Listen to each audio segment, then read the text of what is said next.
Western Illinois head coach Joe Davis, team coming off a Friday night game last week at Indiana. This week, they're going to take on a nationally ranked FCS opponent, Illinois State. It's at noon Central Time on ESPN Plus. So, Coach, just some thoughts on your team, and then we'll go to some questions. Yeah, I mean, certainly very disappointed in that outcome, in a program that we're looking for a lot of bright spots right now was hard to find some, in that particular game, and with what we're trying to do here as we build this program back into one of national prominence. The first 2 weeks here have just been tough. Those as evidenced by Northern Illinois knocking off number 5 ranked Notre Dame on Saturday in Indiana.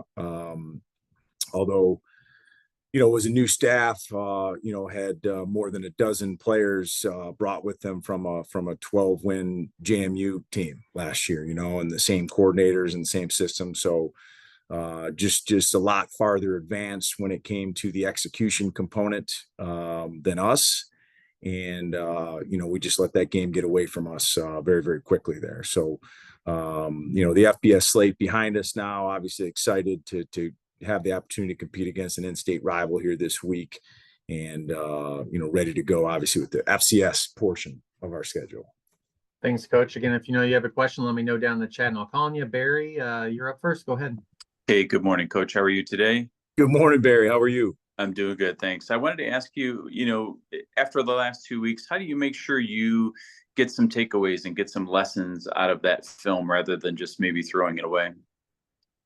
We certainly didn't throw it away. There are a lot of lessons. There's teaching from every video that we have of our team, whether it be practice or games. And, I've said multiple times, when you play a very, very difficult and physical early season schedule, as long as you can stay healthy, which for the most part, we're hanging around pretty good. I think it can pay dividends later in the year. And that's a little bit about what, we're banking on here is, we still have multiple players that, will now be making their third collegiate start. Many guys still, now playing their first FCS game against an FCS opponent.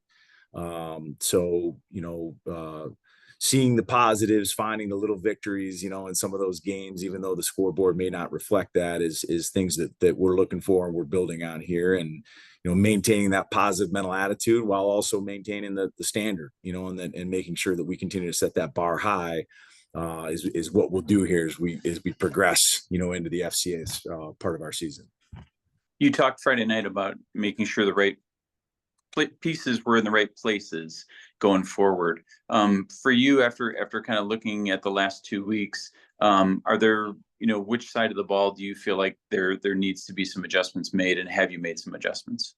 Yeah, I think both sides. I think we've played a good number of guys at a lot of different spots. I don't know that there's anybody that we said, hey, this guy is no longer playing, but I think that there's some guys that that I think need to play more. I think specifically at the inside linebacker position, we lost Juan De La Cruz here in early season pre-camp and preseason camp. And so, we've played a few guys in there. I think there's some players in there that need to play more. We have just certainly been hurt significantly on defense with massive plays and inability to stop the run game.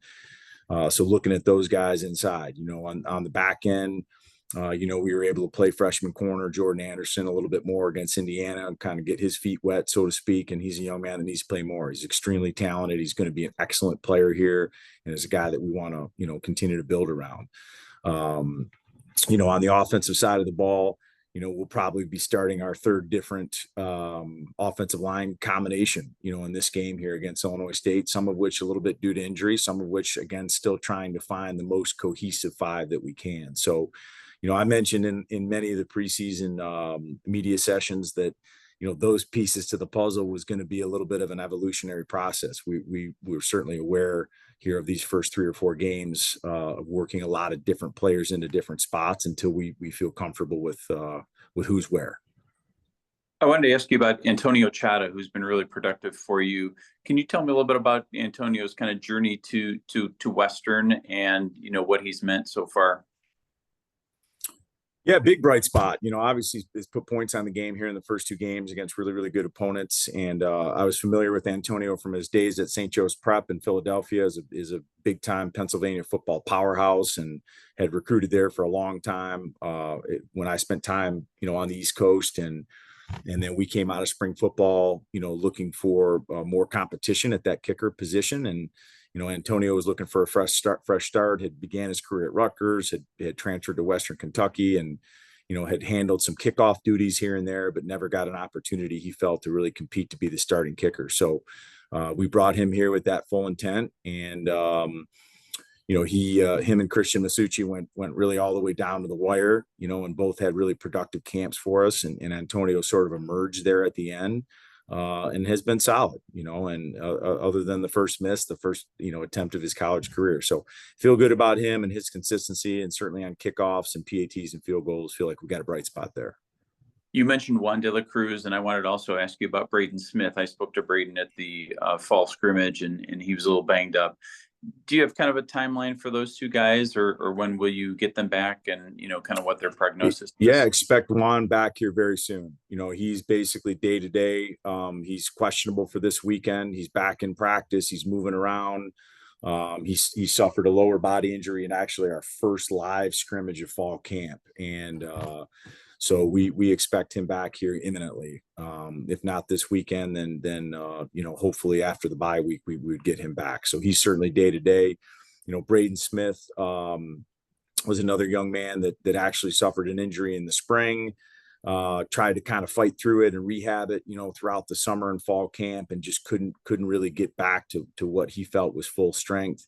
And really was cleared, I think, for the first time last week to play in games. And we've made a slight position switch with him. He's been mostly a roof back end safety for the early part of his career. We've moved him to our star position, more of an outside linebacker spot. Felt like we needed some more depth there. So hopefully Braden continues to acclimate himself to that position, and we'll get more and more out of him here as the weeks go by. You've talked about kind of the spurts on offense, and I wanted to ask you about the importance of just extending drives and how you do that. I know you feel very confident in Nate Lamb. What discussions have you had about trying to extend drives, and are there keys you can kind of unlock there? Yeah, boy, it's been a little bit of a struggle here these first two games. We just got out of a third down meeting here as an offensive staff, and just trying to, again, continue to put our players in the best position to succeed, and again, going against the two defenses that we went against in the first two games, it's tough. We really felt probably a little bit more physically outmatched against Indiana than we did against Northern in the first game. Northern really felt like we had those guys dial up on third down, just didn't do a great job executing. This game against Indiana, just tough. They were tough to block, tough to hold up there a little bit in pass protection and some of the run stuff. So yeah, that'll always be a focus, for our offense. I mean, execution in critical situation football, certainly is the mark of a great team, and the mark of a great offense, and being able to stay on the field. And from a production standpoint, an offense obviously is critical, but to also keep your defense off the field, and to give them a rest and a chance to regroup. So we'll continue to be a big focus for us. And as we go into, what we call situational Tuesday today at practice, big red zone and third down emphasis, we'll continue to work on that part of our team very significantly. Gotcha. Last one I had for you, Coach. Any surprise at what Northern Illinois did on Saturday? Having seen, I don't know. Surprise is the word. I don't know much about Notre Dame, from an intricate football standpoint, but credit to those guys and credit to Coach Hammock. I think it says a lot about, their philosophy of recruiting high school players and keeping those guys there. We knew going into that game a couple of weeks ago, there was a lot of third and fourth year players on their team. They returned a lot of starters, and that matters in college football at any level. It matters when you have experience and continuity and camaraderie and comfortability, and they certainly have that. So credit to those guys, and I would expect them to have a very, very productive season this year. Great. Thanks, Coach. We'll see you Saturday. Thank you.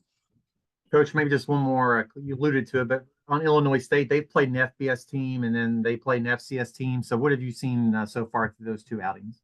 Yeah, I mean it's a good football team. Coach Spack is always done a great job. You know, I told our team today in my career I'm 1-2 against him. You know, I coached against Coach Spack when I was in the Missouri Valley at Northern Iowa, and then obviously the last 2 years at Eastern. So you know, defensively they're always going to present challenges. They're well coached. They present a variety of looks.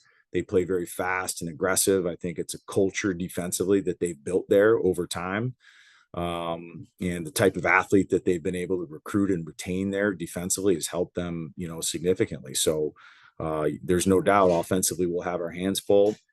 You know, offensively, you know, Coach Peterson does an excellent job calling the offense, and you know, always finds a way to put his players in an advantageous position.